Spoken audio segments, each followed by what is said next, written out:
Bukan hanya nafsu berkuasanya, nafsu birahinya juga dari dulu nggak terbendung.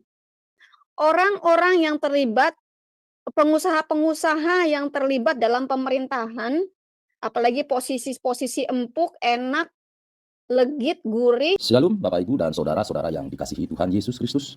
Penyesatan memang ada, tetapi cilakalah mereka yang membuat penyesatan itu.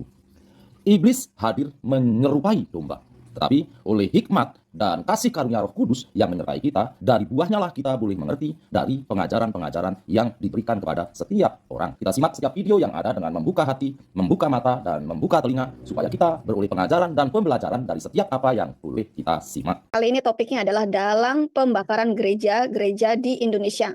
Ya, judulnya memang dalang pembakaran gereja-gereja di Indonesia.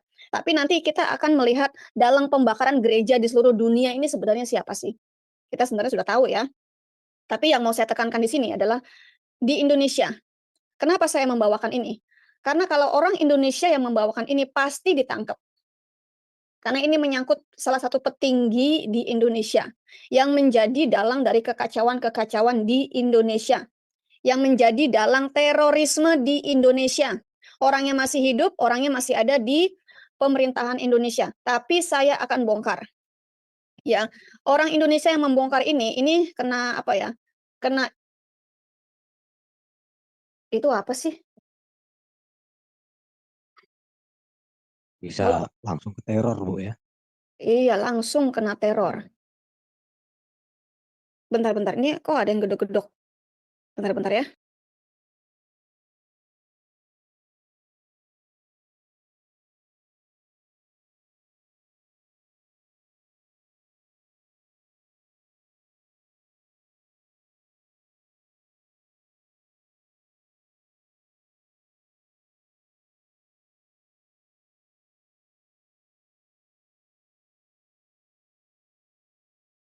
Bentar ya teman-teman. Kok ini ada yang gedok-gedok ini, eee, apa namanya, belakang rumah saya, ini nggak tahu siapa, ini burung kali gedok-gedok-gedok. Oke. Karena ketika seseorang membongkar ini, meskipun dalam bentuk blog, dalam bentuk artikel, nah orang ini dijegal dan sempat digebukin massa, ya, karena dianggap melawan, Islam atau dianggap menjadi musuh Islam. Ya, kita tahu dalang dari segala pemberontakan, dalang dari segala kekacauan, pembakaran gereja, penggusuran, gereja, pembubaran, orang-orang ibadat di luar agama tertentu, agama mayoritas ternyata ini, ya. Juga dalang dari, mmm, apa namanya, demonstrasi-demonstrasi, ya, ternyata satu orang ini, ya. Oh iya iya benar Bu Indra, Pak Indra, ini ada Jibril lewat, kedap-kedap di belakang. Yuk, teman-teman yang mau masuk ke Zoom, silakan ya untuk mengemukakan pendapat. Oke, sembari menunggu sang penggugat, kayaknya dia lagi live di TikTok, nggak apa-apa, dia bilang sih mau ikutan, tapi, eee, kita maju terus ya, tidak tidak bergantung pada seseorang. Nah, ini adalah topik kita. Saya sempat membuka link yang diberikan oleh salah satu informan saya ya. Saya buka pakai, Google Chrome, nggak bisa, saya buka pakai Opera, nggak bisa. Kayaknya saya di, USA ini diblokir, ya. Kayaknya Chrome, USA diblokir, juga Opera. Akhirnya saya coba buka pakai Safari, ternyata bisa teman-teman. Dan teman-teman di Indonesia semuanya bisa buka. Saya penasaran kenapa saya nggak bisa buka. Tapi saya akan bacakan bacakan dulu ya. Saya bacakan dulu artikelnya. Bentar ya, ini done kayaknya ya. Saya bacakan dulu. Oh, anakku lagi masak, enak banget baunya. Jadi terganggu ini. Ya, jadi saya akan bacakan dulu ya. eh, Isinya itu seperti apa. Nah, teman-teman jangan kaget ya. Karena memang orang ini dari dulu, mungkin dari semenjak saya masih di Indonesia, ini jadi biang kerok. Ya, saya percaya banget dan saya yakin dia juga salah satu biang kerok kejadian Mei 98. Saya percaya banget. Ya, orangnya sih, rada-rada culun, rada-rada naif gitu, kesannya kok apa ya, nggak bersalah gitu ya, tapi jangan beli wajah, ya.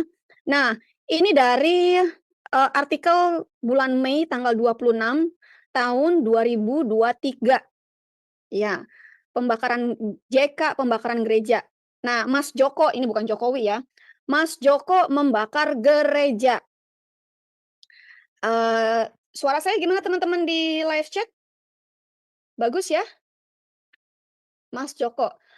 Xiaomi Redmi 9A, kayaknya begitu ya, mungkin itu sebutannya dia ya. Nah, ya mungkin itu sebutannya dia, ya. Saya nggak tahu nih kalau AR ini siapa nih, saya nggak tahu ya kalau AR ini. Oke, suara saya bagus ya, sip. Oke, saya masuk lagi deh ya.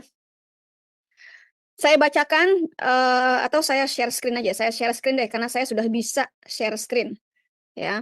Tadi itu saya sempat frustasi, saya nggak bisa buka linknya, ternyata sekarang bisa. Oke, kita baca. Saya bacakan, ya. Saya bacakan dan saya juga menantang pemerintah Indonesia untuk membereskan hal ini. Yusuf Kala, Pak Charlie Chaplin ya, dikenal dengan nama Charlie Chaplin. Saya juga baru tahu kok disebutnya Charlie Chaplin ya. Kalau dilihat wajah-wajahnya ya cuma cuma kumisnya doang yang mirip, yang lainnya nggak mirip. Kalah ngetop. Termasuk orang yang paling sering mendapat perhatian di republik ini, ya sekarang mendapat perhatian dari Dewi Bulan.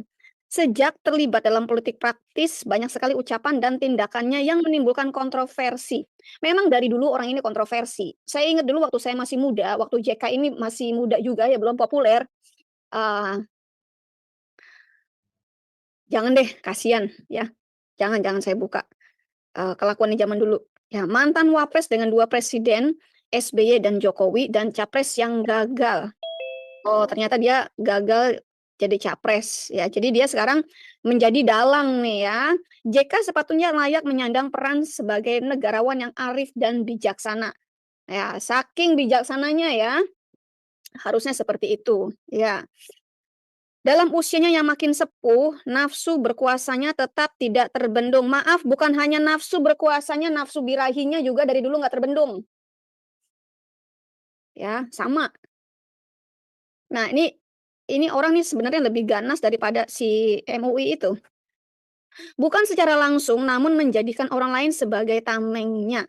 Ada betulnya jika ada yang bilang bahwa JK perlu penguasa yang mau dan mampu melindunginya karena konon sebagai pengusaha besar dengan perusahaan yang menggurita dan menguasai berbagai bidang pelaksanaannya berulang kali bersentuhan dengan hukum. Ya, dia ini kebal hukum. Boleh dikatakan orang-orang yang terlibat, pengusaha-pengusaha yang terlibat dalam pemerintahan, apalagi posisi-posisi empuk, enak, legit, gurih, sedap, ya, itu kebal hukum. Jadi apapun yang dilakukan oleh JK tidak akan mempan dihukum oleh Indonesia karena yang memegang hukum adalah dia sendiri. Maaf, yang memegang hukum adalah petinggi-petinggi negarawan-negarawan Indonesia, termasuk JK ini. Jadi dia tidak akan. Padahal kalau KPK mau, ya, kalau ada orang yang mau meneliti hasil kekayaannya, itu semua rampasan. Hasil kekayaannya adalah rampasan terhadap negara lah, bukan rampasan negara ya. Jadi merampas negara dan juga merampas rakyat kecil.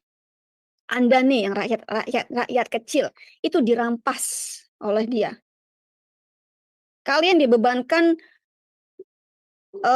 pajak 75%, tapi dia enggak loh. Ya. Dia terbebas dari pajak-pajak tersebut.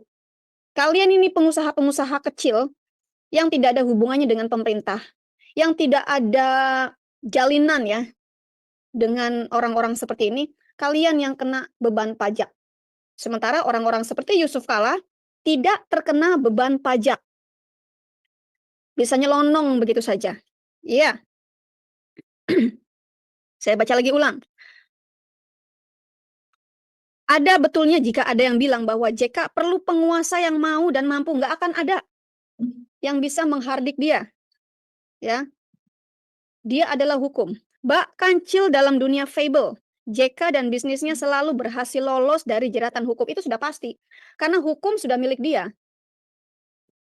Hukum sudah milik JK. Dia bisa beli hukum. Dia bisa beli hakim. Bahkan seluruh pengadilan negeri di Indonesia, itu dia bisa beli.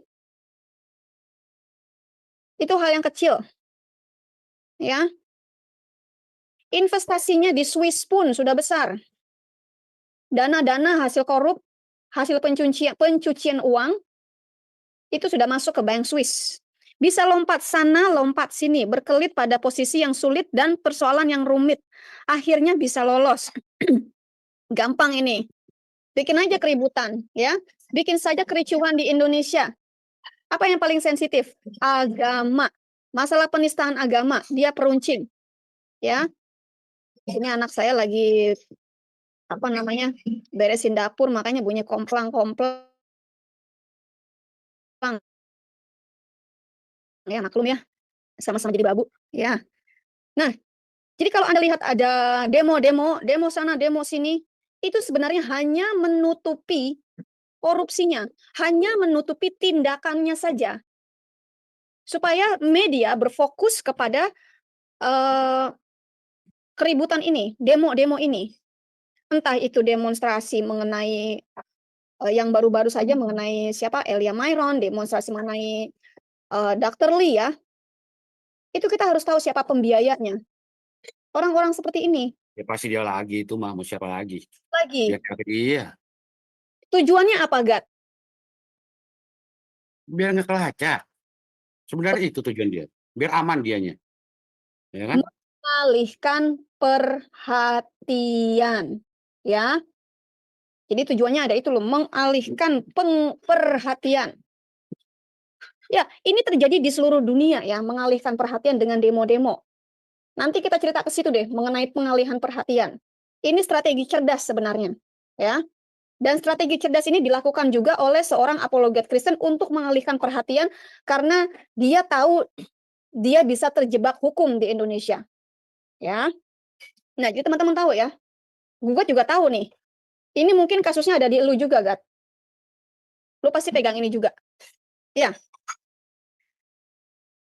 Bukaka, ini Bukaka apa sih ya?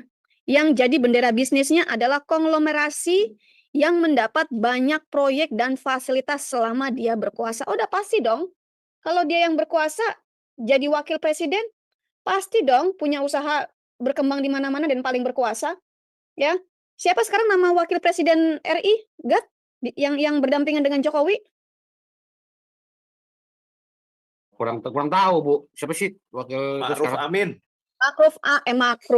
Ma'ruf Amin. Nggak ada bedanya dengan ini orang. Oh iya. Betul. Usahanya melebar di mana-mana, berkuasa. Nggak ada bedanya. Jadi Ma'ruf Amin dengan JK ini nggak ada bedanya. Mereka setali dua uang, 11-12. Karena mereka pernah ada di dalam satu organisasi terlarang. Ya, secara terselubung ya teman-teman. Tidak secara terbuka, tapi secara terselubung pendananya adalah mereka. Sampai sekarang. Jadi maka jangan heran kalau ketika Islam dibongkar oleh teman-teman apologet, itu pasti dijerat hukum, dikejar-kejar, ya diburu-buru, bukan diburu-buru, tapi dikejar-kejar. Ya, contohnya kiamat. Yang kiamat lakukan hanya apa? Membacakan hadis, membacakan sirah nabawiyah, membacakan Quran. Tapi karena tidak bisa dijawab, karena ini menyinggung kekuasaan si JK ini, ya kalau Islam terbongkar, sudah nggak banyak yang ikut Islam, MUI bangkrut. Kalau MUI bangkrut, berarti ada kuasa yang berkurang kan? Nah ini merambat sampai ke atas. Gitu teman-teman. Nah biang keroknya satu ini. Lalu bagaimana caranya membungkam apologet-apologet ini? Ya dengan cara pengejaran, dikejar-kejar. Penistaan agama, dibully oleh masyarakat. Dibully. Ya. Tapi yang kurang ajarnya, ada sesama teman apologet ikut-ikutan membuli. Ini yang saya nggak habis pikir. Kenapa nggak bisa satu tim? Kenapa tidak bisa sama-sama membongkar, tapi malah membuli sesama apologet? Ya, Dapat duit kali itu, Bu, dapat duit ya. apa sih Dapat dia duit ya? dapat ya, saya rasa sih dia dapat duit ya. Loh katanya Iya. kaya, orang kaya tapi masih nilep duit. Duit milik Murtadin masih ditelepnya pula. Maaf-maaf ya, nggak ada yang nggak beres nih. Lu jangan gitu ya, Gat ya. Lu jangan nilep-nilep Wih, waduh. Jangan dong. Enggak dong. ya. Enggak. Penggugat enggak begitu, enggak. Jangan lu atas nama apa sih melindungi atau menolong orang lu tilep duit orang. Aduh, jangan lu. Pokoknya kalau urusan duit diserahkan kepada WFM. Titik. Udah gitu aja. Ya, kita juga mesti hati-hati ya. Jangan Siap. mudah percaya, teman-teman yang baru nih ya, jangan mudah percaya dengan apologet-apologet yang kelihatannya kok baik banget mau nolong. Pret ya. Ternyata ada maksud yang lainnya. Ya. Iya, gini Bu, yang terakhir ya, ada satu orang apologet ya. Apologetnya udah cukup senior lah kalau saya boleh katakan.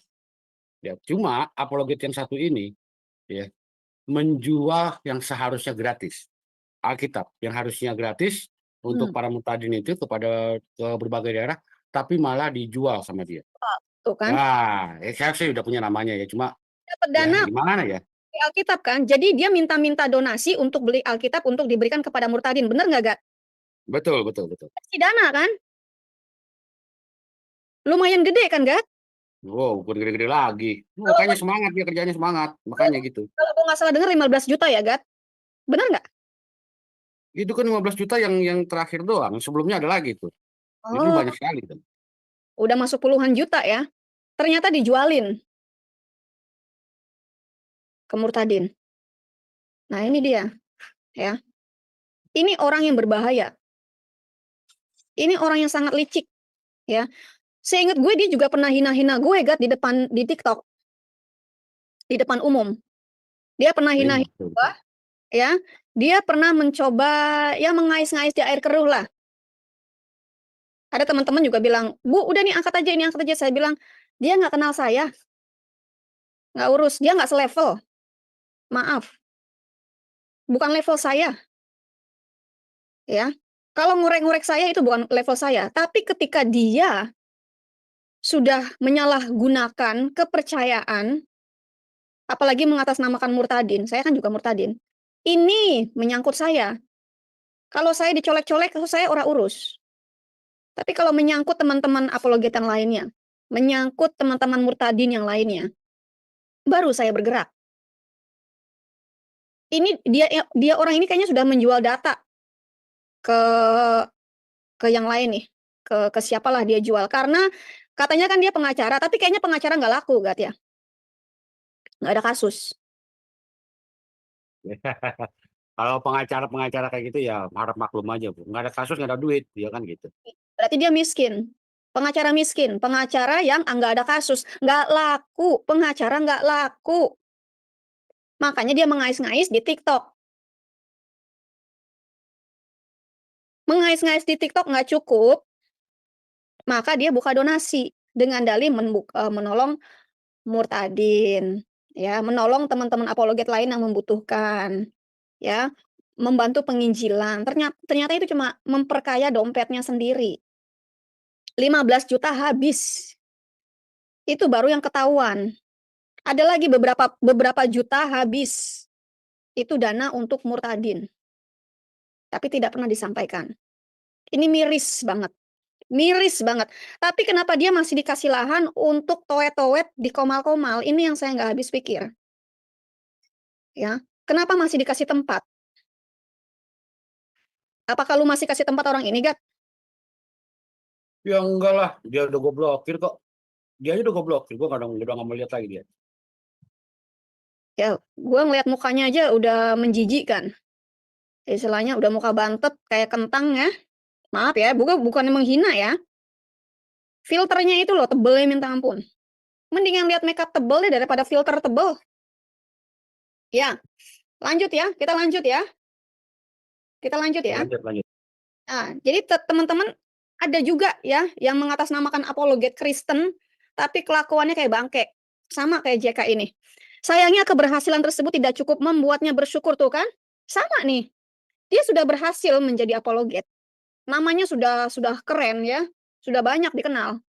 Tapi tetap tidak cukup bersyukur, tidak membuatnya bersyukur.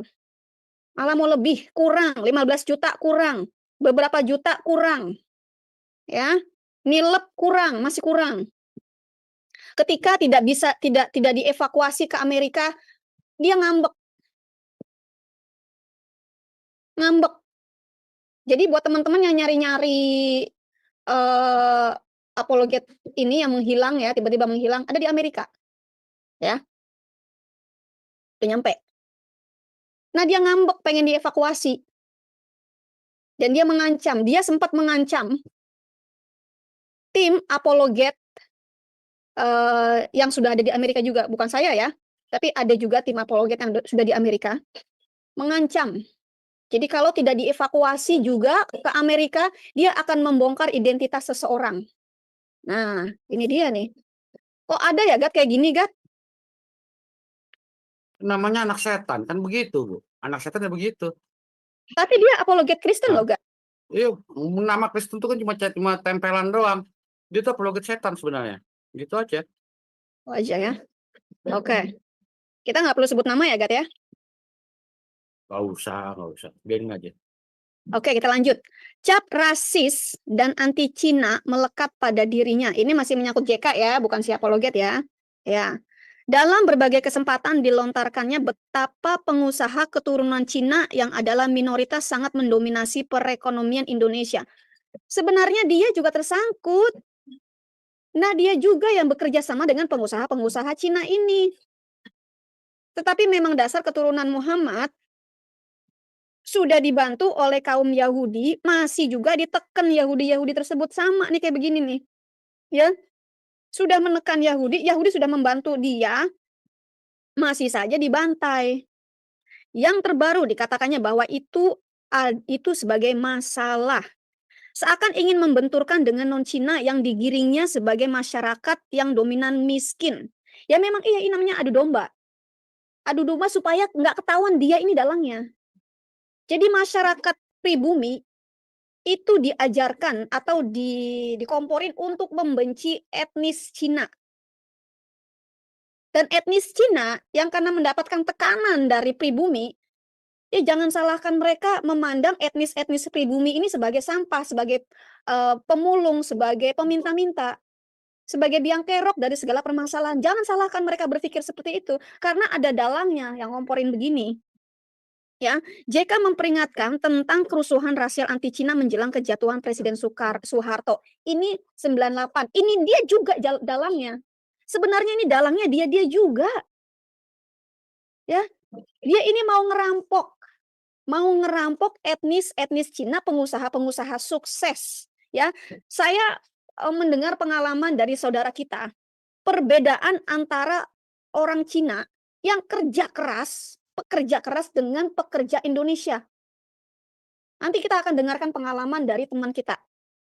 Ya, apa bedanya pekerja-pekerja Chinese yang pekerja Cina dan pekerja non Cina? Saya pun di sini bisa melihat. Terakhir sekali saya pulang, saya berkunjung ke Indonesia tahun 2007, itu saya stres, benar-benar stres. Melihat pekerja-pekerja di supermarket. Saya terbiasa kalau belanja di supermarket, kasirnya itu kalau scanning ya cepet, kling kling kling kling kling kling, bunyinya begitu cepet banget, ya cepet kling kling kling kling. Tapi ketika saya ke Carrefour ke Indonesia, ke Hero, dulu masih ada supermarket Hero, sekarang udah nggak ada kali. Ini kasirnya bunyinya begini, kling kling kling. Saya gregetan banget. Saya bilang begini, "Mbak, kamu kalau di tempat saya dipecat, Mbak." "Loh kenapa, Bu?" "Lambat." "Cepet kenapa sih? Itu ya orang yang ngantri panjang banget, nggak bisa cepet." Kalau di Amerika, kalau customer itu udah ngantri, yang disalahin tuh kasirnya, "Cepet kerjanya, cepetan, hurry up." Di Amerika tidak dibiarkan antrian panjang. Lebih dari 3 itu sudah maksimum. 3 antrian itu sudah maksimal. Jadi tidak dibiarkan lebih dari 3. Langsung semua kasir itu harus dibuka. Kasih pengumuman, kasir semua dibuka. Ketika saya pergi ke sebuah department store, ya bukan kayak discount department store ya. Ketika melihat antrian sudah panjang, ada 10 kasir, 10-10-nya buka. Bahkan 2 di bagian jewelry itu dibuka. Jadi 12 kasir dibuka semua. Tidak boleh ada antrian. Jadi customer hanya di-allow menunggu maksimal paling lama itu 10 menit. Itu udah paling lama. Kalau kita sampai menunggu lebih dari 10 tahun, kita bisa komplain. Saya udah menunggu lebih dari 10 tahun, 10 menit, maaf kelamaan 10 tahun, buset. 10 menit. Jadi kalau sudah lewat dari 10 menit, saya bisa komplain. I've been waiting for 10 minutes. Itu biasanya dikasih diskon. Manajernya datang. Oke, kita kasih diskon. Di restoran pun seperti itu. Saya pesen steak, saya maunya medium rare, ya. Tetapi yang datang itu medium. Saya bisa komplain. Saya mintanya medium rare, tapi ini medium, bahkan hampir matang. Saya nggak bisa makan yang begini, ya. Meskipun kita udah makan misalnya 2-3 potong ya, 2-3 bites lah. Itu akan digantikan sesuai dengan keinginan customer. Dan setelah digantikan sesuai dengan keinginan customer, masih dipotong diskon di saat dia membayar. Ada potongan diskonnya, ya mungkin 7%, ya mungkin 10%, tergantung pajaknya berapa. Begitu loh pelayanan di luar negeri. Kalau di Indonesia, bikin saya gregetan. Ya, lanjut ya. Yang terbaru dikatakannya bahwa itu sebagai masalah seakan ingin membenturkan dengan non-Cina yang digiringnya sebagai masyarakat yang dominan miskin. Memang benar, orang-orang non-Cina itu miskin-miskin. Karena males, kerjanya lambat, pemikirannya maunya nodong. Maunya liburnya banyak, gajinya gede. Ya. JK memperingatkan tentang kerusuhan rasial anti-Cina menjelang kejatuhan Presiden Soekarno, padahal dia sendiri dalamnya. Maksudnya apa? JK nggak paham bahwa dengan pernyataan tersebut bisa saja menyulut kebencian dan berulangnya kerusuhan rasial di negeri ini. Memang itu maksudnya. Itu maksudnya, karena dia menguruk keuntungan. Kenapa saya bilang dia menguruk keuntungan? Dia punya saham di Swiss, saham euro dan saham dolar. Maka ketika Indonesia rusuh, dolar naik, euro naik, rupiah jeblok. Saya ingat banget, dulu itu rupiah kalau nggak salah 7.000 per dolar ya.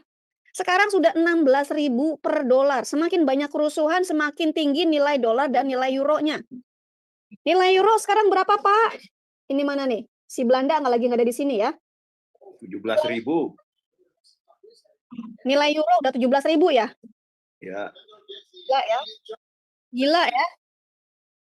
Dulu padahal nilai dolar itu cuma 7.000. Saya inget banget. Karena saya dulu sering nukerin dolar. Ya, kan saya gajinya gaji dolar. Saya kerja sama fashion design Amerika, jadi saya gajinya gaji dolar. Gitu. Nah, waktu itu tahun 98, tahun 98 99 lah ya. Gaji 10 juta rupiah per bulan untuk anak muda itu udah gede. Udah gede. Gaji pegawai negeri aja kalau nggak salah cuma 250.000. Seingat saya ya. Tolong dong saya dikoreksi, bener nggak? Tahun 98 99 itu gaji pegawai negeri itu 250.000. Itu kan gaji pokok, Bu, belum sabetan nih. Jangan ngomong sabetan dong. Belum tunjangan maksud gua, tunjangan kiri kanan. Oh iya. Nah, 250.000. Sementara gaji saya sudah 10 juta rupiah. Ya, jauh banget. Kita bersyukur bahwa Presiden Jokowi mampu mengunci JK semasa menjabat wapresnya di periode yang lalu. Keliaran yang ditunjukkan JK ketika menjabat wapres SBY sehingga lebih terkesan duel daripada duet. Tidak terjadi di era kepresidenan Jokowi. Benar-benar JK mati kutu. Sebenarnya enggak juga sih. JK sekarang kan mainnya di balik layar. Dia memakai pihak-pihak tertentu, pihak-pihak lain, pihak-pihak politik. Indonesia, tolong dikoreksi saya. Tolong saya dikoreksi, kok dikoreksi saya sih. Tolong saya dikoreksi, ya. Akibat minim prestasi, biasanya para pemimpin menjadikan isu SARA sebagai bahan gorengan yang sayangnya masih sangat laku pada mayoritas masyarakat dengan tingkat literasi rendah. Ya jangan heran kalau saya mengatakan tingkat baca Indonesia mayoritas itu rendah, tidak bisa membaca. Saya sih nggak heran kalau masyarakat Indonesia masih banyak yang tidak bisa membaca. Karena junjungannya pun tidak bisa membaca. Saya nggak heran, justru saya heran kalau ada masyarakat mayoritas itu bisa baca. Saya justru heran, luar biasa banget, lebih pinter daripada junjungannya. Ya, junjungannya aja buta huruf, nggak bisa baca. Junjungannya aja TOLOL, BIGO, ya, ya bagaimana pengikutnya pasti nggak jauh beda. Harus dong.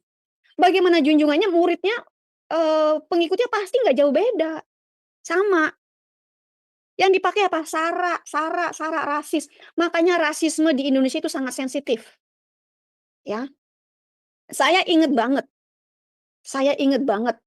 Waktu ibu saya mendaftarkan saya masuk SDN negeri di salah satu SDN negeri di Mampang, ya. Saya ditolak. Karena apa? Namanya bukan nama Indonesia, namanya masih nama etnis. Saya disuruh ganti nama, ibu saya disuruh mengganti nama.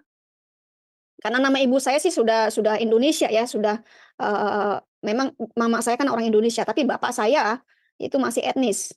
Jadi saya dan bapak saya harus ganti nama menjadi nama kampung, nama Indonesia. Setelah itu baru saya boleh masuk SDN negeri. Sampai segitunya loh. Ya, sampai segitunya loh. Puji Tuhan karena mama saya orang Indonesia, jadi saya otomatis jadi warga negara Indonesia. Kan zaman dulu belum ada ribet-ribetan ya, masalah-masalah ribet yang harus jadi WNI lah, apalah, belum. Puji Tuhan. Tapi saya jadi enek. Karena bukan terjadi sama saya aja. Keberhasilan Anies terpilih dalam Pilkada DKI 2017 yang lalu dengan isu SARA, kini mau diulang kembali dalam Pilpres dengan Anies sebagai jagoannya. Kalau nggak pilih Anies, masuk neraka. Teman-teman familiar nggak? Lu digituin nggak, Gat? Lu milih nggak sih? Lu nyoblos? Gue mana milih? Kan gue bukan orang itu, bukan orang Indon. Indon bukan warga negara gue. Gimana masa gue milih? Ya kali aja. Ikutan. Nah, kalau nggak pilih Anies, masuk neraka. Nggak pilih ini, masuk neraka. Ayatnya di mana? Seharusnya teman-teman pribumi juga cerdas dong. Mana ayatnya? Mana dalilnya? Kalian terbiasa dengan percaya aja iya aja. Ya. Tak mengherankan bahwa JK ini rasis. Ternyata sudah sejak dulu kala. Iya, nabinya pun rasis. Si nabi justru mengatakan kalau kulitmu gelap masuk neraka. Nanti gue minta si gugat nih untuk menyampaikan rasisnya si nabi. Ingat ya, Gat, rasisnya si nabi. Ini kan rasisnya si JK nih. Ya. Nanti gugat saya minta untuk menunjukkan rasisnya si nabi. Ya, Ade Armando di YouTube tayangan 10 jam yang lalu di menit ke-6 dan seterusnya menceritakan bagaimana JK menjadi ketua HMI harus Gat. Aduh, bentar. Himpunan apa gitu? Lanjut, Gat. Ini Usama nelpon. Bentar ya.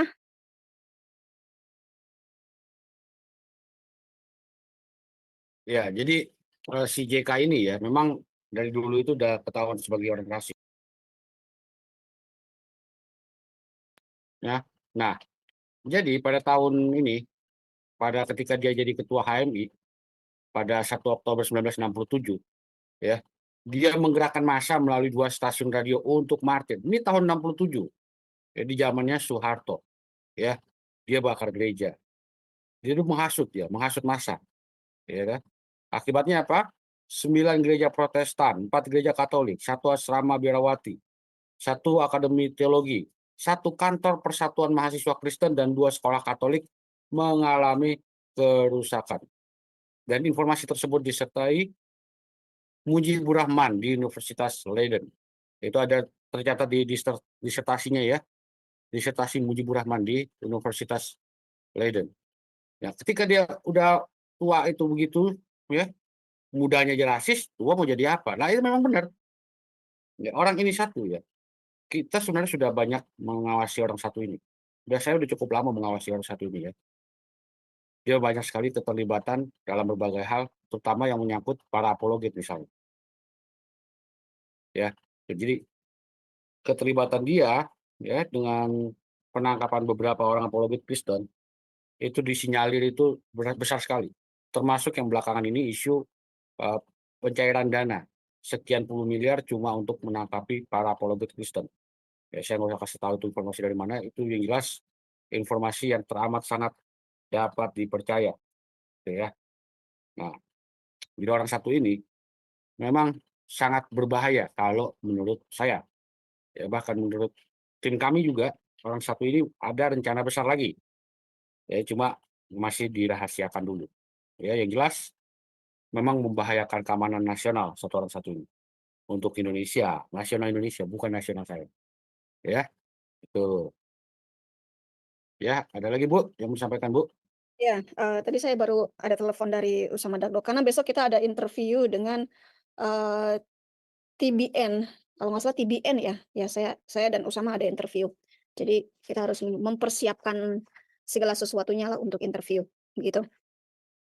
Ya, ini yang selalu mereka kumandangkan sara. Tadi lu udah jelasin belum nggak, si nabi ternyata juga sara? Oh, belum. Ya, Belum. setelah ini kita akan, minta gugat menjelaskan ternyata junjungan mereka itu saranya amit-amit. Rasis tingkat dewa, ya. Tak mengherankan bahwa jika ini rasis ternyata sudah sejak dulu kala. Bahkan ketika, oke ini sudah kita baca, tadi HMI namanya apa? Himpunan Mahasiswa Islam, ya. Benar ya? Himpunan Mahasiswa Islam. Ya, terima kasih Pak Penguin Indo ya, terima kasih. Ya, memang orang-orang ini ada hubungannya dengan DITII. Kan tadi saya sudah bilang keterlibatan mereka di dalam organisasi yang terlarang. Tetapi mereka ada di baliknya. Mereka namanya tidak mau tercantum, tetapi mereka sebagai pendana. Nama mereka tidak tercantum. Makanya ketika ada penggerebekan, mereka tidak ada nama.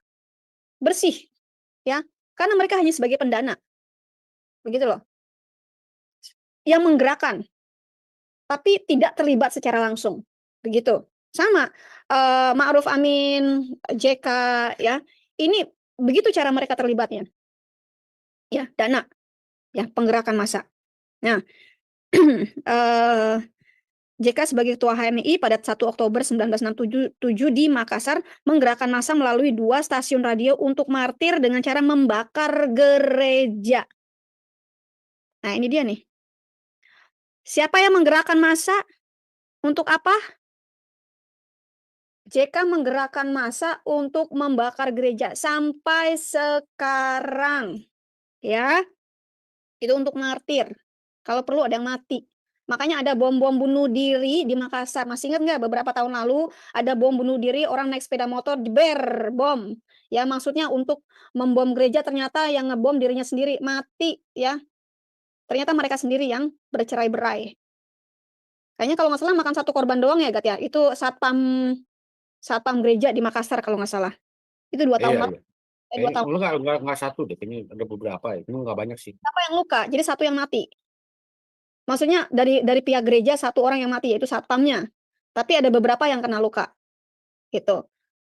Ya. Tapi si pembom bunuh diri ini ya mati, kalau nggak salah 2 orang. Dan semua fasilitas milik Kristen. Jadi beginilah cara dia menteror. Ya. Akibatnya 9 gereja Protestan, 4 gereja Katolik, 1 asrama biarawati, 1 akademi teologi, 1 kantor persatuan mahasiswa Kristen, dan 2 sekolah Katolik mengalami kerusakan. Informasi tersebut tercatat pada disertasi Mujibur Rahman di Universitas Leiden. Ya. Sekarang sudah bertambah nih gereja yang terbakar, ya. Sudah ditambah. Belum lagi ibadat-ibadat yang dibubarkan. Ya, sekarang kalau bisa sampaikan nggak mengenai junjungannya yang rasisnya amit-amit. Jadi itu dari saya, ya. Mengungkap akar dari pembakaran gereja ini yang 1 biji ini ternyata. Ini perintah dari yang satu ini. Sampai sekarang, ya. Kita harus doakan orang ini untuk cepat-cepat menyelesaikan tugasnya supaya cepat dipanggil. Oke, itu dari saya. Nah, silakan dari si gugat. Silakan, Gak. Iya, jadi apakah nabinya rasis? Iya.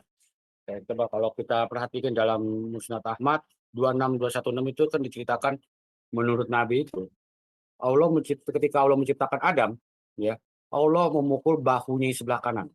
Maka keluarlah keturunan berkulit putih seperti molekul dan memukul bahu bagian kirinya. Kemudian keluarlah keturunan yang berkulit hitam seperti arang. Ingat ya, yang sebelah kiri keluar seperti arang, kulit hitam. Ya. Nah, si Allah ngomong sama yang sebelah kanan, masuklah ke surga dan aku tidak peduli. Dan dia juga ngomong sama yang bahu sebelah kiri, yang hitam tadi, masuklah ke neraka dan aku tidak peduli. Anda bisa baca itu di Musnad Ahmad 26216. Ya. Dan cuma satu ini doang. Ya, salah satu dalil ya. Kemudian dalam kisah Nabi sendiri, ya, ketika budak dia yang berkulit hitam, ya, terkena panah, ya, sahabat-sahabat itu mengatakan, oh ini orang masuk surga. Nabi mendadak bilang, dia nggak ada harganya. Ya, dia cuma orang kulit hitam. Nabi sendiri bahkan berjualan budak gitu, berjualan budak kulit hitam.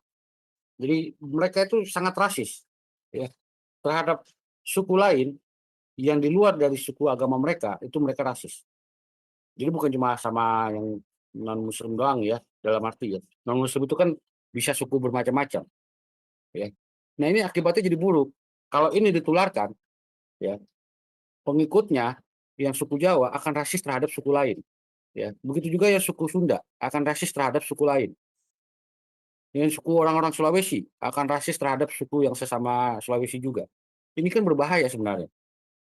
Orang-orang seperti ini nggak bisa kita jadikan pedoman untuk sebuah kepercayaan, gitu ya. Apalagi kalau itu betul firman itu adalah dari Allah Subhanahu wa taala, habis selesai sudah. Ya, itu kita harus waspadai pada orang seperti ini, memberikan dampak rasialisme yang besar di negara Indonesia. Ya, saya kira cukup gitu aja ya, nggak usah panjang-panjang, supaya kalian yang muslim juga berpikir. JK ini memang orang rasis. Dari muda sudah rasis, tua rasis. Ya. Lalu kalian ini lihat dia junjungannya siapa, kan gitu. Dari situlah kalian tahu, dari buahnya lah kita tahu pohonnya apa, kan gitu ya. Gitu, dari situ kita tahu. Itu yang sangat berbahaya, orang-orang seperti ini yang berbahaya. Orang-orang seperti ini ya harusnya sudah diperiksa ulang mengenai hartanya. Kita tahu tadi dari Bapak kan bagaimana keterlibatan dia ya dengan, gua rasa sih istilahnya money laundry ya kalau di luar negeri ya. Kalau di Indonesia nggak tahu namanya apa ya. Cuma ya gitu, itu harus diperiksa sebenarnya orang satu ini. Udah masuk dalam delik pemeriksaan. Cuma karena kekuasaan dia itulah yang membuat dia bertahan tanpa diperiksa. Termasuk juga dengan Densus. Ya, seharusnya orang seperti ini ya sudah kena seharusnya. Ya nggak mungkin dong mereka para teroris bergerak tanpa dana, itu nggak mungkin. Dan pasti butuh dana yang tidak sedikit. Dari mana datangnya? Pasti ada minimal mediatornya lah istilahnya. Perantara uang. Kalau itu dari luar negeri, itu yang harusnya diperiksa. Tapi kita tidak pernah mendengar Densus 88 menangkap seseorang yang menjadi mediator uangnya itu. Betul ya? Ya, saya rasa cukup aja sampai di situ. Ya, semoga Anda yang masih muslim itu mulai berpikir. Ya, kalau Anda nggak mau mikir ya seperti saya katakan, emang gue pikirin, kan beres. Ya. Gitu ya Bu, thank you. Ya, ini saya mau mendengar cerita langsung ya, pengalaman langsung. Ini ada teman kita, saya nggak akan sebut nama ya. Dia mengalami langsung perbedaan antara pegawai yang Cina dan pegawai pribumi. Bro, bisa disampaikan, Bro? Bro, tas mahal, tas merek mahal. Nah, monitor nggak nih? Bro, tas merek mahal.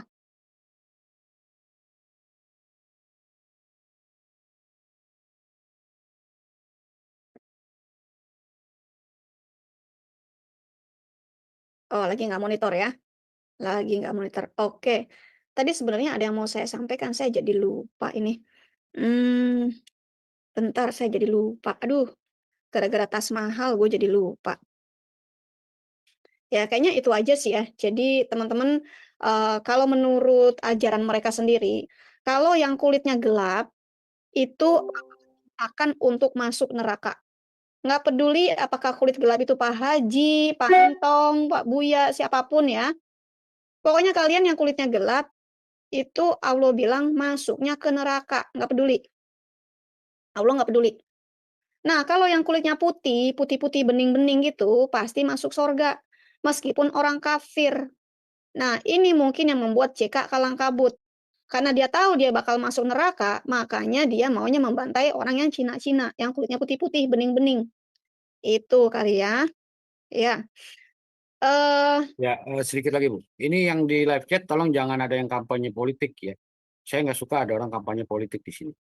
Ya. Nah, saya tahu apa calon-calon presiden Republik Indonesia ini masing-masing punya kekurangan. Kalau menurut saya, kekurangannya itu memang sebenarnya sih untungnya bukan gua sih ya. Tapi mereka itu sebenarnya tidak layak untuk menjadi presiden kalau menurut saya. Ya seperti yang nomor satu, contoh, kalau orang mentingin cat genteng ya daripada membangun wilayahnya, itu buat saya itu nggak layak untuk jadi presiden.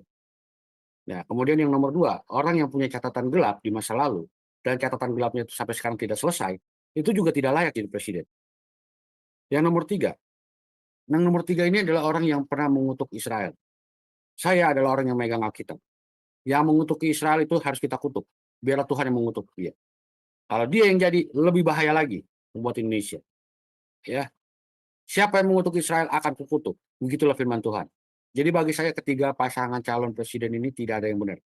Untungnya bukan presiden gua, kan gitu. Jadi pilihlah menurut pendapat kalian yang terbaik dari yang terburuk. Gitu ya. Pilih yang terbaik di antara yang terburuk. Gitu. Terima kasih itu aja, Bu. Ya. Jadi, eee, karena ini materinya sensitif ya, jadi memang harus disampaikan dari luar negeri. Tidak bisa disampaikan dari dalam negeri, ya, dijamin nggak aman.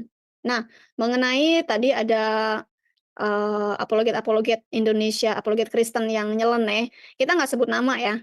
Kalian bisa, istilahnya, ya tebak-tebak sendirilah, terserah, ya. Kalau orang itu ada masalah sama saya, ya biarkan orang itu bermasalah sama saya nggak urus. Kenapa? Nggak selevel, ya, itu aja. Dia pernah hina-hina saya, tapi nggak saya ladenin, karena nggak level, itu aja, ya. Pernah hina-hina WHFM, kita nggak ladenin, nggak selevel. Itu aja, ya. Sekarang apa yang dia hina-hinakan, dia kerjakan juga dengan mulut kotornya, gitu. Oke, akhirnya tahu siapa biang keroknya, ya kan, si Charlie Chaplin ini. Nah, eee, kita telaah, apa sih agamanya si biang kerok ini? Apa sih kepercayaan si biang kerok ini? Nah, setelah itu, apa pemahaman si biang kerok ini? Sekarang kita lihat, apakah dia sudah sama seperti junjungannya? Apakah dia sudah mendekati kelakuannya dengan si junjungannya atau masih kurang? Kita lihat ya. Oke, kita akan bacakan di Sahih Bukhari volume 2, buku nomor 24, buku 24 nomornya 497. Ya, ulangi-ulangi lagi nomor WA-nya, diputer ulang aja, tweet ulang gitu kan. Terus puter lagi gitu. Jangan minta disuapin mulu ah, udah kayak anak baby deh. Dikisahkan oleh Abu Mas'ud Al-Ansar. Lapak, jangan kayak anak baby deh. Diputer dikit aja ke belakang dikit supaya kedengaran lagi nomor WA saya. Gitu ya. Apabila Rasul Allah memerintahkan kami untuk berderma, ngasih duit, berdonasi, kami biasa pergi ke pasar dan bekerja sebagai buruh ya untuk bisa beli satu emat, takaran gandum. Lalu lalu mendermakannya. Saat itu adalah saat penuh kemiskinan dan sekarang beberapa dari kami punya 100.000 emat atau 100.000 apa ya, nggak tahu deh. Nah, mereka tuh kalau butuh doang kerja, kalau kepepet baru kerja, kalau nggak kepepet ongkang-ongkang kaki, eee, nyelangkangin selangkangan orang. perempuan ya, laki perempuan sama aja kayaknya. Jadi umat-umatnya Muhammad memang ini umat-umat miskin karena Muhammad pun miskin. Malas kerja. Kalau malas kerja pasti miskin. Bagaimana bisa orang malas kerja pengennya kaya raya? Kedukun, ya. Kedukun mungkin bisa cepat kaya. Nggak kerja cepat kaya, biar tuyul yang bawain duit. Gimana? Tuh, Dewi Bulan kasih saran tuh ya. Lah iya benar Pak Layan Abjuda, diundur dikit aja bisa itu. Jadi jangan disuapin mulu, gitu ya. Bagaimana Muhammad dapat menciptakan mukjizat seperti itu? Mukjizatnya adalah kalau kerja dapat duit. Berarti selama ini teman-teman di Indonesia, seluruh manusia di muka bumi itu melakukan mukjizat. Kerja dapat duit, ya, mukjizat. Ya kan? Kerja dikit dapat duit, dikit. Kerja banyak dapat duit, banyak. Tergantung berapa banyak kerjanya. Itu adalah mukjizat. Apakah perubahan dari kemiskinan yang sangat ke kekayaan yang melimpah dicapai melalui kealiman, sembahyang, puasa, dan anugerah dari Allah, atau ini dicapai melalui terorisme? Untuk tahu jawabannya, kita baca terus. Ya, tiba-tiba umatnya Muhammad yang tadinya miskin, oh mendadak jadi kaya raya. Wah ini gue rasa ke dukun nih, ya. Kita cari tahu dukunnya siapa. Kita cari tahu eh, apa ya namanya kalau di Indonesia itu kalau pesugihan ya. Kita cari tahu dia pesugihannya di gua mana. Ya, aku tiba-tiba mendadak jadi kaya. Oke. Sini kan kita sedang membacakan ya. Saat tidak punya kerjaan atau hanya punya kerjaan pak kasar saja, kehidupan para pengikut Muhammad menjadi semakin tidak menyenangkan di Madinah. Ya namanya juga pengangguran, pengennya makan banyak, premanisme terjadi. Muhammad harus berbuat sesuatu agar mereka dapat hidup terus. Kasihan juga nih Muhammad disuruh ngempanin umatnya nih, yang miskin dan malas. Ya, kalau kita melihat sebuah umat itu miskin dan malas, kita lihat dulu pemimpinnya miskin dan malas nggak? Kalau pemimpinnya malas, sudah pasti anak buahnya malas. Jadi bagaimana kita melihat sebuah corporation, bagaimana kita melihat sebuah kinerja di dalam satu negara, kita lihat pemimpinnya gimana. Kalau pemimpinnya maunya ongkang-ongkang kaki ngangkang dapat duit, ya pasti anak buahnya juga seperti itu. Ongkang-ongkang kaki ngangkang dapat duit. Nggak jauh beda. Bentar, minum kopi dulu. Kalau nggak minum kopi agak cenut-cenut nih kepala.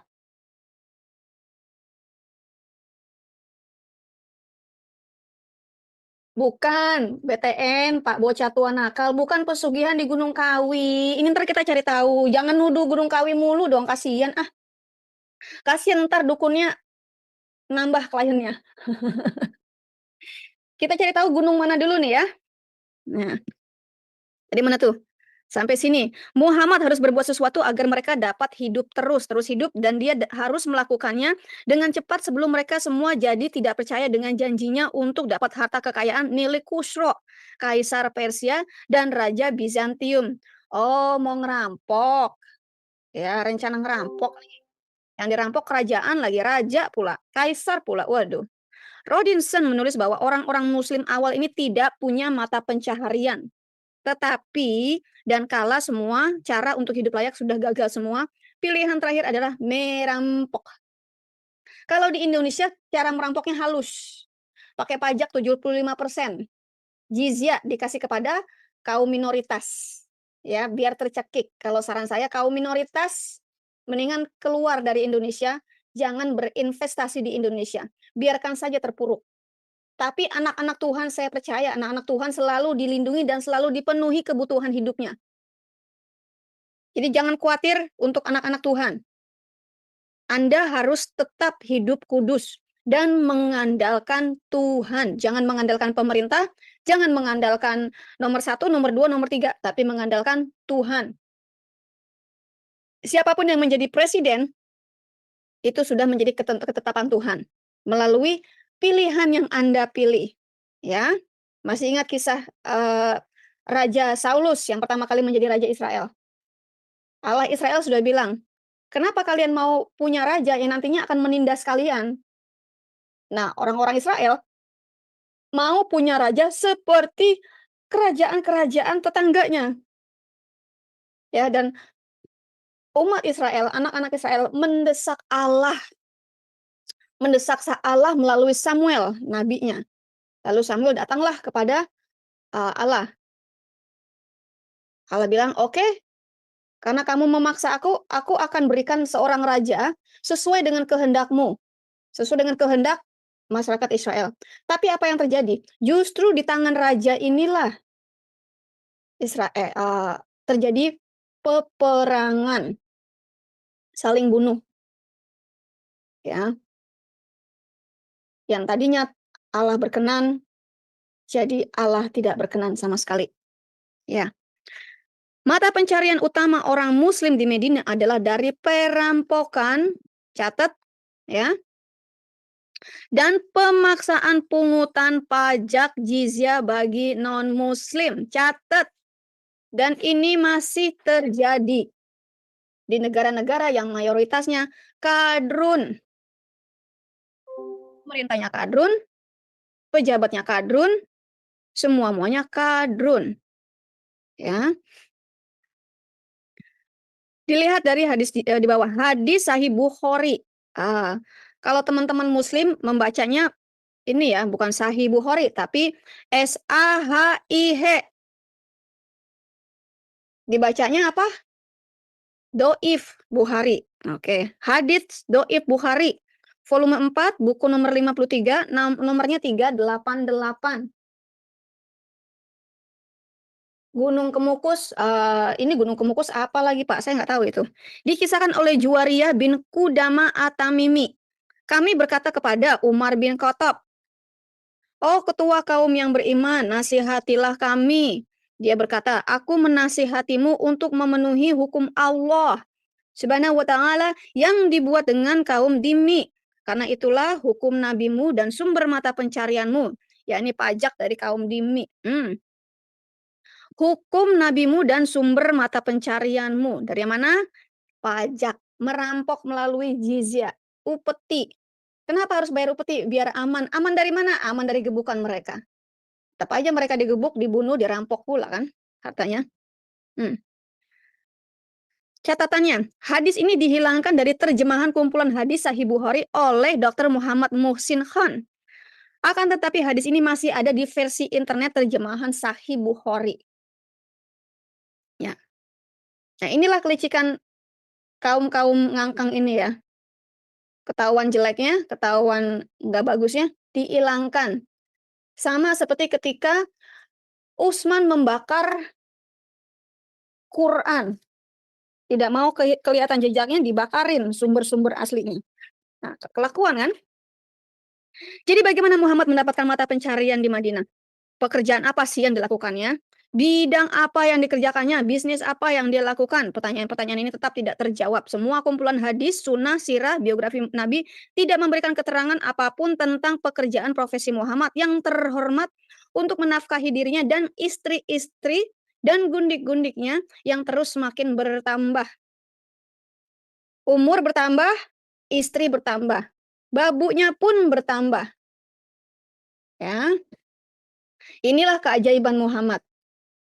Keajaiban Muhammad yang tiada duanya.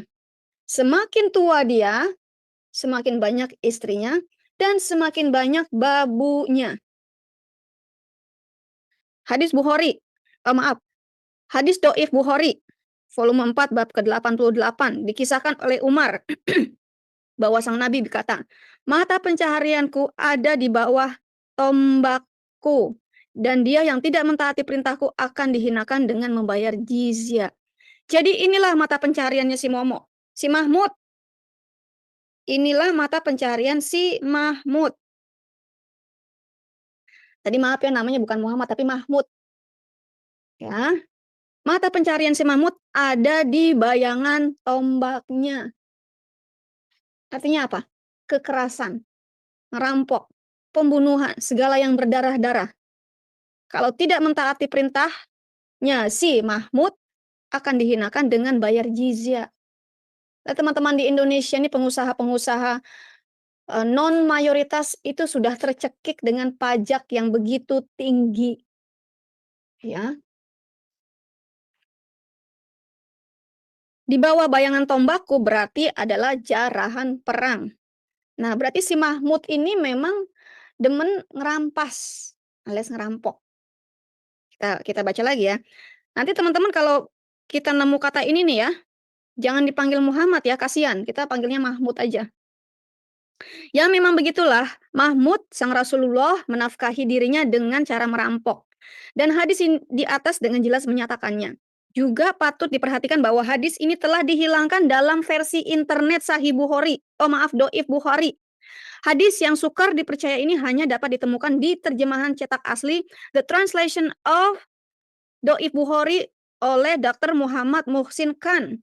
Referensi The Translation of the Meanings of Sahih al-Bukhari, Arabic English, Volume 4, page 104 by Dr. Muhammad Muhsin Khan, Islamic University Al-Madinah Al-Munawwara. Silakan periksa sendiri referensi itu kalau Anda tidak percaya. Menarik untuk diperhatikan catatan kaki oleh penerjemah yang menerangkan bahwa tombak adalah barang jarahan. Ya, kalau Anda pikir ini sukar dipercaya bahwa seorang utusan Allah, ciptaan Allah yang terbaik ternyata memakai pedangnya, baca terorisme, ya, untuk cari nafkah selevel dengan preman pasar atau preman Nah, memang di mana-mana pengikutnya si Mahmud ini memang preman. Preman di mana-mana. Oke, tunggu sebentar ya, teman-temanku yang Dewi Bulan kasihi. Tolong yang berisik, saya mute dulu ya. Nanti ada waktunya kita bincang-bincang. Oke. Maka teruslah baca karena banyak hal lain yang bahkan lebih mengejutkan. Di hadis Doif Muslim ditulis jelas tanpa ragu bahwa Mahmud dan pengikutnya memang menggunakan pedang untuk melakukan terorisme. Komentar dalam kurung adalah dari penerjemah hadis ini. Hadis Doif Muslim, buku 004 nomor 1066. Abu Hurairah melaporkan, Rasulullah Shallallahu Alaihi Wasallam berkata, aku telah dibantu teror dalam hati musuhnya. Jadi dalam hati Allah sudah membuat kalian takut akan mereka. Dan memang teman-teman minoritas di Indonesia memang takut apalagi kalau ngelihat ada yang cingkrang-cingkrang lewat, aduh gemeteran. Sudah ada teror di hatinya. Pembulian. Nah, memang mereka ini umat-umat bully. Jangan heran, di seluruh dunia mereka ini pembuli. Di Amerika pun mereka kalau rame-rame pasti ngebully. Terutama ngebully wanita tua dan wanita cantik yang bahenol. Oh, udah pasti itu dibully. Ya. Jika hadis-hadis yang sangat jelas itu belum juga terasa cukup meyakinkan untuk membuktikan Mahmud menggunakan terorisme untuk memperkaya para pengikutnya, ini ada lagi nih. Hadis dari Doif Bukhari, volume 4, buku 52, nomornya 220. Dikisahkan oleh Abu Hurairah. Rasulullah berkata, aku telah diberi perintah-perintah yang sangat pendek dengan arti yang sangat luas. Dan aku telah dibuat menang melalui teror yang ditaruh di hati musuh. Dan ketika aku tidur, kunci-kunci harta benda dunia diberikan padaku dan diletakkan ke dalam tanganku. Abu Hurairah menambahkan, Rasulullah Shallallahu Alaihi Wasallam telah meninggalkan dunia dan sekarang Anda orang-orang membawa keluar harta benda itu yang tidak dinikmati oleh sang Nabi. Maka terjadilah sampai sekarang. Mereka paling demen ngerampok. Masih ingat nggak video seorang anak masuk ke Alfamart, lalu nyolong ya barang-barang dari Alfamart. Bukan nyolong sih, ngambilin aja lalu keluar. Terus ditanya, kamu kok nggak bayar? Dia bilang, apa ini kan punya Yahudi. Kalau punya Yahudi dan Kristen, saya boleh ambil. Kamu tahu dari mana dapat itu? Dari Ustadz. Ustadznya siapa? Ditelusuri. Ternyata Ustadznya dapatnya dari sini nih. Ya, dari sini harta milik Yahudi dan Kristen atau kafir itu halal bagi mereka. Nggak usah bayar, ambil aja. Ada tuh ustadz yang nyuruh begitu. Siapa? Abdul Somad ya? Yang bilang, itu yang di Alfamart supermarket itu milik kita, ambil aja nggak usah bayar. Bener nggak si Abdul Somad yang ngomong kayak gitu? Ambil aja, harta milik orang kafir itu halal bagi kita. Nah, Islamic skeptic, yes, I'm speaking in English, but also I'm speaking in Indonesia because the viewers are Indonesian. I mean, for Indonesian viewers, I also speaking in Indonesian. Friday evening, this is for the Islamic skeptic. Friday evening, 8 o'clock Eastern Standard Time, we have international speakers. And I will translate it also in Indonesia. Jadi saya kasih keterangan ya bahwa setiap Sabtu pagi, Jumat malam waktu kami itu ada international speaker yang akan diterjemahkan dalam bahasa Indonesia. Oke. Untuk mewujudkan perkataannya, Mahmud bahkan mengumumkan bahwa barang jarahan atau hasil rampokan adalah halal baginya. Nah, ini ya. Jadi benar kata Abdul Somad itu mengutip dari sini. Dan ini ditegaskan di sini. Hadis Do'if Bukhari volume 4 buku 53 nomornya 351 dikatakan oleh Jabir bin Abdullah, Rasulullah berkata barang jarahan adalah halal bagiku. Dicatat nih. Dicatat. Barang rampokan adalah halal bagiku. Bagi Muslim. Ya, hadis berikut menerangkan bahwa Muhammad mendirikan masjid-masjid dengan biaya dari hasil rampokan. Dari hasil rampokan bangun masjid. Berarti masjidnya masjid rampokan. Jarahan dan pungutan pajak paksa jizyah terhadap non-muslim. Bacalah hadis ini dengan teliti dan Anda akan mengerti mengapa banyak orang tertarik untuk bergabung dengan Mahmud dan Islamnya. Ya, alasannya hanyalah keserakahan dan nafsu akan uang dan kekayaan semata-mata. Mahmud melanggar semua hukum dan aturan masyarakat mapan yang beradab hanya untuk memuaskan keserakahan pengikut-pengikutnya. Ini hadisnya. Hadis Do'if Bukhari volume 4 buku 53 nomor 390 dikisahkan oleh Jabir bin Abdullah. Rasulullah Shallallahu Alaihi Wasallam suatu saat berkata padaku, jika uang masukan dari Bahrain tiba, aku akan beri kamu segini banyak dan segitu banyak.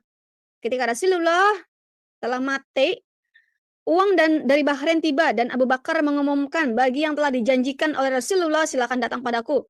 Lalu aku menghadap Abu Bakar dan berkata, Rasulullah berkata padaku, jika uang masukan dari Bahrain tiba, aku akan beri kamu segini banyak dan segitu banyak. Setelah mendengar Abu Bakar berkata padaku, ciduklah uang dengan kedua tanganmu. Aku ciduk uang dengan kedua tanganku dan Abu Bakar memintaku menghitungnya. Aku menghitung dan jumlahnya adalah 500 keping emas. Jumlah seluruhnya yang dia berikan padaku adalah 1.500 keping emas. Dikisahkan oleh Anas, uang dari Bahrain dibawa kepada Nabi. Dia berkata, sebarkan uang itu di masjid. Inilah jumlah uang terbesar yang pernah diserahkan kepada Rasulullah. Saat itu Al-Abbas datang padanya dan berkata, oh Rasulullah, berilah aku uang. Karena aku memberikan uang tebusan diriku dan akil. Nah, makanya nih saya perhatikan ya, kadrun-kadrun ini, uclim-uclim ini gampang banget. Allah, minta uang. Jibril, minta uang. Beri saya uang. Allah, beri saya uang. Ternyata dicontohin ini sama umatnya Nabi, sama pengikutnya si Nabi. Ya. Nabi, kasih aku uang. Aduh.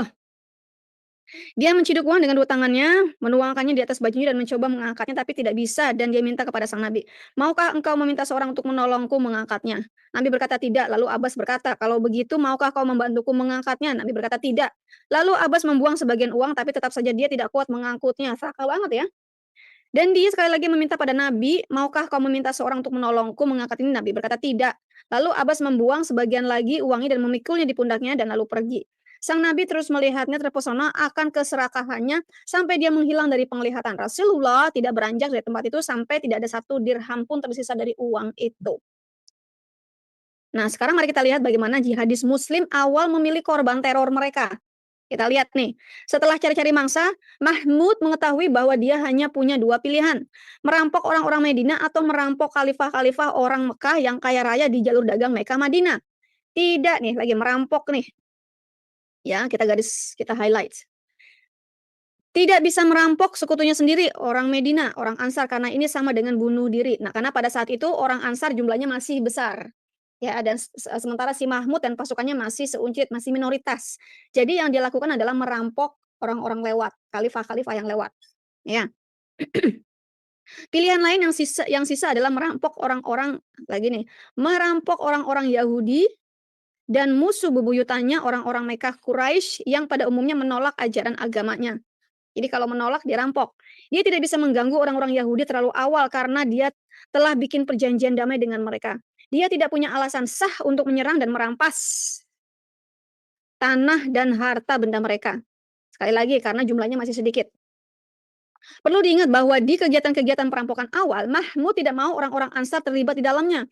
Ini karena dia tidak mau mengecewakan orang-orang Madinah dengan menampakkan belang yang aslinya. Jadi dia nggak mau kelihatan kalau dia ini sebenarnya perampok. Dia juga takut jika usaha perampokannya gagal, maka kaum Ansar tidak lagi kagum dan hormat padanya. Karena itu pada mulanya dia tidak mengundang kaum Ansar untuk ikut bagian dalam kegiatan terornya. Dia perlu menunjukkan bahwa tuan tanah tempat tinggalnya, bahwa terorisme memang adalah usaha yang menguntungkan. Ya, benar ya. Preman-preman itu kan nggak perlu kerja kan di pasar, tinggal todong-todong. Apalagi kalau punya beceng kan, todong-todong, duit, ya, duit. Minta sama Allahnya dong, mana duit, mana duit, mana duit. Minta sama Jibril, duit, mana duitnya. Ya, kalau perlu minta sama Mahmud, gali kuburnya si Mahmud, bilang, Mahmud mana duitnya, duit. Duit mulu yang dipikirin. Karena tidak mungkin untuk menjara orang-orang Yahudi, maka pilihan satu-satunya yang sisa adalah menyerang dan menjara khalifah-khalifah Quraisy. Meskipun demikian, saat itu dia hanya punya segelintir prajurit, masih sedikit prajuritnya. Ya, dia tidak akan mampu melancarkan serangan telak terhadap tentara Quraisy yang perkasa. Dan memang perkiraannya tepat. Sebenarnya karena alasan takut akan tentara Quraisy, itulah dia meninggalkan Mekah. Pindah ke Madinah. Alasannya karena tidak punya cukup pengikut untuk menyerang Mekah. Lalu dia dapat gagasan cemerlang, rencananya adalah untuk menyergap para pedagang Quraisy pada saat mereka sedang lengah. Ya, ini pada saat mereka sedang sendirian, tidak banyak tentara, lalu jauh dari tempat aman di Mekah. Ini berarti menyerang khalifah-khalifah pedagang Quraisy, meneror dan merampok. Kita highlights, meneror dan merampok mereka di perjalanan dagang dengan Syria atau saat mau balik ke Mekah. Tapi si Mahmud juga penuh perhitungan dan tidak terburu-buru. Dia sabar menunggu kesempatan baik untuk menyerang khalifah-khalifah Quraisy yang sedang lengah. Makanya ini di sini di Mahmud ini dikatakan, mereka mengatakan ya, si kadrun-kadrun mengatakan bahwa Mahmud adalah panglima perang yang memiliki strategi yang jitu. Ternyata ini si Mahmud ini panglima dari segala perampokan yang memiliki strategi yang jitu. Bukan panglima perang, tapi panglima perampok. Ya. Dia sabar menunggu kesempatan baik untuk menyerang khalifah-khalifah Quraisy yang sedang lengah. Rencana ini memang sangat licik, cerdik, dan licik. Ya, sama seperti Kadrun Badrun juga begitu kan? Sama seperti si JK itu kan? Si Chaplin tidak dapat disangka bahwa dengan penjarahan ini Mahmud dapat mengompori pengikutnya, para jihadis, untuk membalas dendam pada penyiksa mereka. Dendam. Ya. Mereka dan di waktu yang sama mereka juga dapat banyak harta jarahan yang sebelumnya tidak dapat disediakan Mahmud dan para muhajir pengikut Nabi yang setia yang pindah dari Mekah ke Madinah, yang miskin, bodoh, terbelakang, dan kelaparan ini. Nah, ini dia. Ini pengikutnya Muhammad sampai sekarang pun seperti itu. Kalau kita perhatikan sumber daya mereka, sumber daya atau SDM mereka, bodoh, terbelakang. Kenapa bodoh? Karena nabinya pun nabi bodoh. Nabi bodoh yang diangkat sebagai panglima terorisme. Jadi, baca tulis nggak bisa, ngerampok paling pinter. Ya. Oke, dengan pemikiran ini Mahmud mulai bergerak. Dia mengirim beberapa mata-mata untuk mencari tahu kegiatan-kegiatan Khalifah Mekah. Kafilah Mekah. Oh, Khalifah sih. Akan tetapi, kafilah Quraisy selalu dilindungi dan dijaga baik-baik oleh para tentara penjaga keamanan untuk mencegah dirampok di jalan. Meskipun begitu, Mahmud tetap mencoba keberuntungannya karena para kafilah Mekah itu penuh dengan harta benda yang sangat berharga. Seorang biografer, penulis kisah hidup Muhammad apologis, Nabi apologis berusaha menutupi kejelekan Islam seperti Hussein Haikal. Ya, mencoba menutupi perampokan Muhammad ini, si Mahmud. Ya. Oke, kita langsung sini aja ya. Mari kita bahas singkat. Penyergapan atau serangan teror atas kafilah Quraisy. Ada pertentangan mana perampokan atas kafilah Quraisy yang pertama dilakukan oleh si Mahmud. Ibnu Hishaq menulis bahwa Mahmud sendiri melaksanakan serangan pertama. Ini ada dalam kafilah di Wadan. Buku Ibnu Hishaq tidak cukup memberi keterangan kapan hal ini terjadi karena memang ini adalah buku dongeng, ya, cerita dongeng. Waqidi, buku Waqidi ini ada di library WAFM ya, Al-Waqidi. Menulis bahwa serangan pertama dipimpin oleh Hamzah. Para penulis biografi lain setuju dengan versi Waqidi tentang tanggal-tanggal penyerangan-penyerangan Mahmud dan juga akan menggunakan keterangan Waqidi. Tanggal peristiwa adalah perkiraan yang dianggap paling dekat dengan waktu kejadian karena memang tidak ada manuskrip sejarah yang dapat benar-benar memastikan. Nih, tidak ada manuskrip sejarah. Ya, yang pertama, serangan atas kafilah Quraisy di Is atau ekspedisi Sif al-Bahr oleh Hamzah ibnu al-Muthalib. Jadi ini sepupunya Nabi juga, Muthalib. Apa ya, pamannya ya? Hamzah ini pamannya. Nah, ini ekspedisi perampokan. Yang pertama, ya. Oh, pamannya Muhammad. Dipimpin oleh Hamzah, pamannya Muhammad sendiri. Yang pamannya seusia dengan dia. Cuma beda berapa? 4 tahun. Tujuannya apa? Merampok. Tujuan dari ekspedisi ngapain? Merampok. Ya. Yang teror kedua. Ya. Atas Khalifah Mekah dibuat oleh Ubaidah Al-Harith. Nah, kira-kira April 623. Ya. Serangan ini terjadi 9 bulan setelah hijrah. Setelah si Mahmud hijrah ke Madinah, mulai merampok karena kehabisan duit. Kehabisan duit, ngerampok. Kehabisan duit, ngerampok. Ya.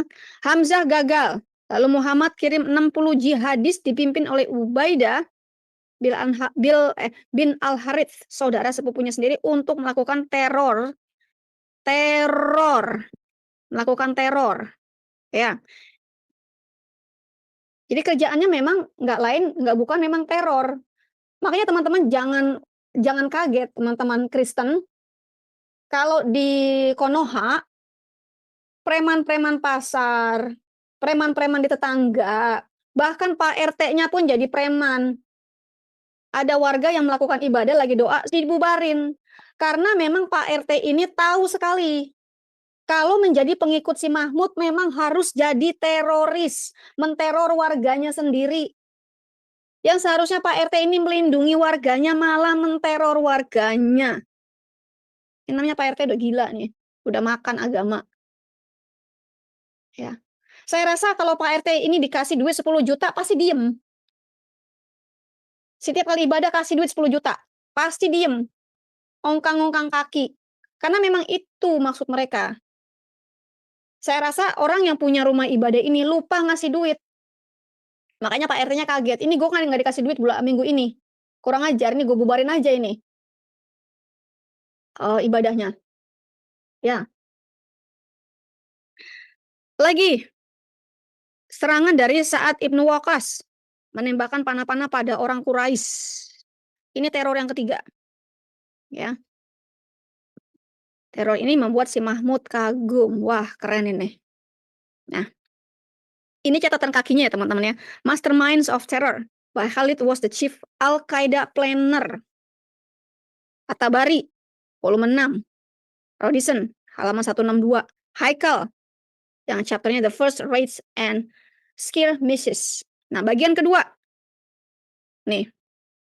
Jika terorisme adalah untuk membangkitkan rasa teror dalam hati musuhmu, bukan teror ya, rasa teror dalam hati musuhmu dan musuh Allah, maka kami berterima kasih kepadanya, pada Allah, yang Maha Pengampun, Maha Penyayang, yang memungkinkan kami jadi teroris. Jadi umat-umatnya si Mahmud ini berterima kasih, bersyukur kepada Allah sengewete yang menjadikan mereka seorang teroris.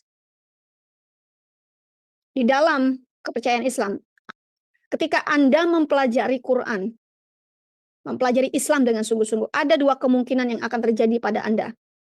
Keluar dari Islam atau menjadi jihadis. Anda menjadi jihadis mungkin karena tertipu, tapi setelah Anda mengetahui ajaran yang sebenarnya, Anda pasti akan keluar. Sama seperti saya. Ya. Teror yang nomor 4. Penyerangan terhadap kafilah Mekah dan terhadap Bidamrah di Al-Abwa oleh Mahmud. Oleh si Mahmud. Ya. Mahmud ini frustasi karena berapa kali ngerampok gagal melulu. Kurang banyak menghasilkannya. Atau mungkin babak belur. Ya resiko kalau merampok ya teman-teman. Kalau merampoknya kurang canggih, ya pasti babak belur. Ya. Jadi saya nggak usah bacakan. Ghazwa berarti gerakan militer yang dipimpin oleh sang Rasul atau seorang imam. Ini juga berarti serangan mendadak sebuah kafilah dan suku lain untuk merampas harta benda dan apa? Wanita. Abuna Zakaria Butros mengutip perkataan Muhammad dari Sirah Nabawiyah, ya, dari Ibnu Ishaq. Muhammad tujuan hidupnya ada 3. Yang pertama adalah harta, kekuasaan, dan wanita. Dan dia mengutip lagi perkataan Muhammad, dia bisa hidup tanpa harta, tapi si Mahmud ini tidak bisa hidup tanpa wanita. Artinya dia maunya ngangkang terus, makan gak makan ngangkang. Nah, itulah kelakuan Mahmud dan pengikut-pengikutnya si Mahmud. Mahmudan. Kita bilang aja ini si Mahmudan ya. Hadis Sahih Bukhari, hadis Doif Bukhari volume 4 buku 52 nomor 256 yang dikisahkan oleh As-Sa'ab bin Jatsama. Sang Nabi melaluiku di tempat yang bernama Al-Abwa Datawadan dan ditanyai oleh apakah boleh menyerang pasukan pagan pada malam hari dengan memungkinkan membahayakan kaum wanita dan anak-anak mereka. Sang Nabi berkata, mereka, yakni para wanita dan anak-anak, berasal dari mereka, kaum pagan. Aku juga mendengar sang Nabi berkata, pembentukan hima tidak layak kecuali bagi Allah dan Rasulnya.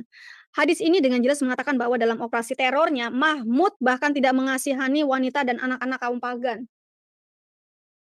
Rebut, rampas, perkosa. Ya.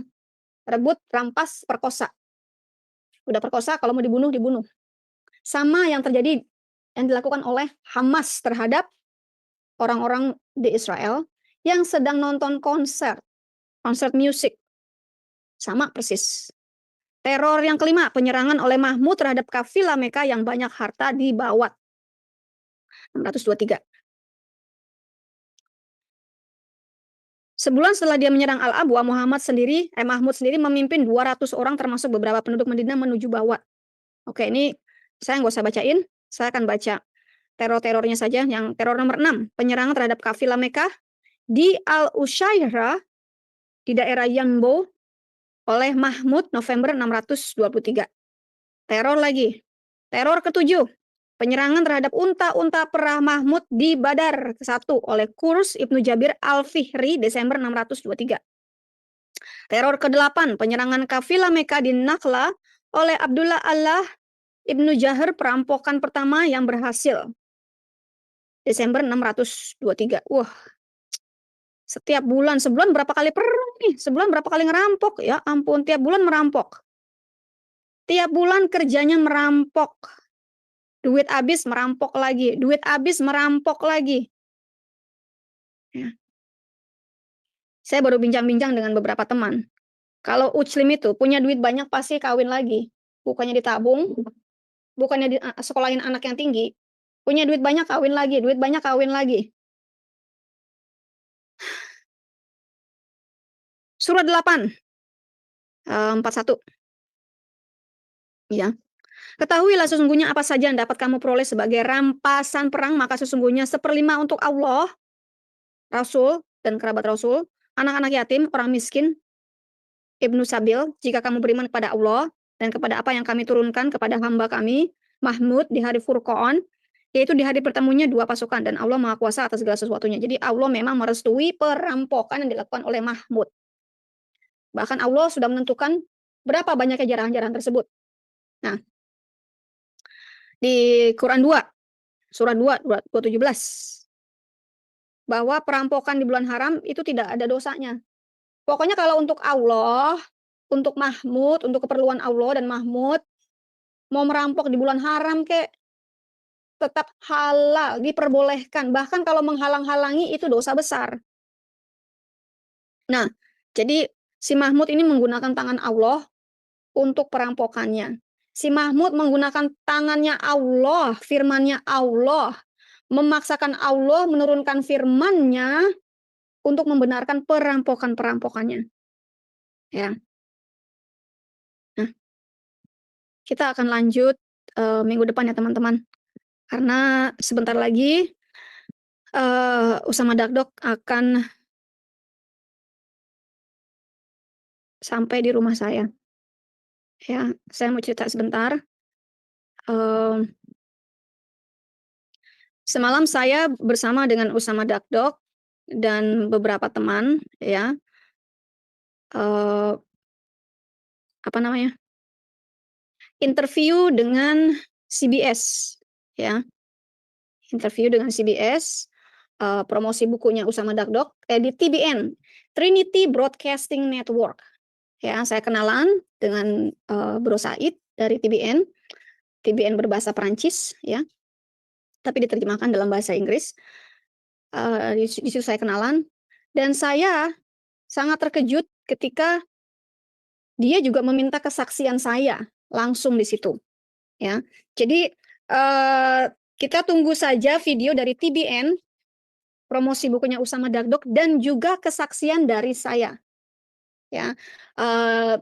Dan Bro Said juga dari TBN, mereka memiliki kayak Zoom meeting, ya, ibadah di Zoom seluruh dunia. Dia meminta saya untuk hadir di dalam Zoom meeting tersebut, TBN Zoom meeting, untuk memberikan kesaksian saya lebih detail lagi, sama seperti saya memberikan kesaksian saya di hadapan Sira Internasional bersama Al-Fadi. Nah, kita lihat saja nanti. Mungkin bulan Februari, ya, videonya baru nongol, karena kan mereka harus edit dulu kan, gitu. Atau mereka bisa datang kembali menemui saya, dan atau saya yang harus ke Eropa, ke Prancis di studio mereka, dan interview di sana di studionya mereka. We'll see, ya, if God's willing. Ya, bila memang Tuhan berkehendak, saya bersedia. Kalau memang kesaksian saya bisa menguatkan iman teman-teman yang Islam dan juga membukakan mata dan hati saudara-saudara yang Muslim, kenapa tidak Tuhan pakai? Ya, saya open book untuk pekerjaan Tuhan dan juga rencana Tuhan yang ada pada saya. Ya, saya open.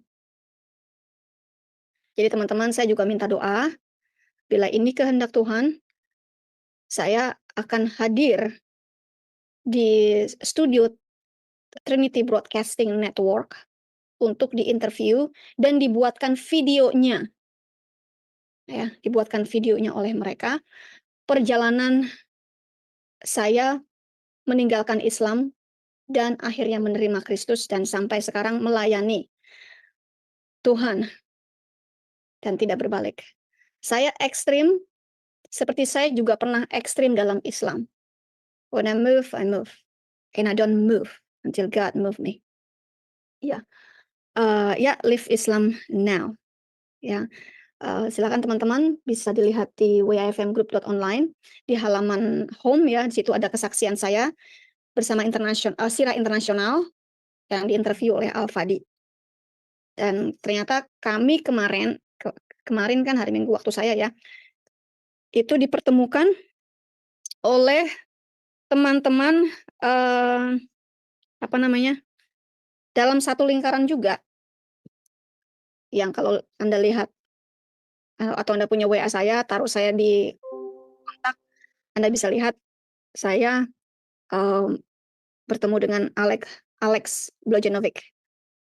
Oke teman-teman, terima kasih. Kalau ada yang mau komen silahkan deh. Ya, mungkin dari teman-teman di Zoom. Kalau ada mau menyampaikan sesuatu silahkan.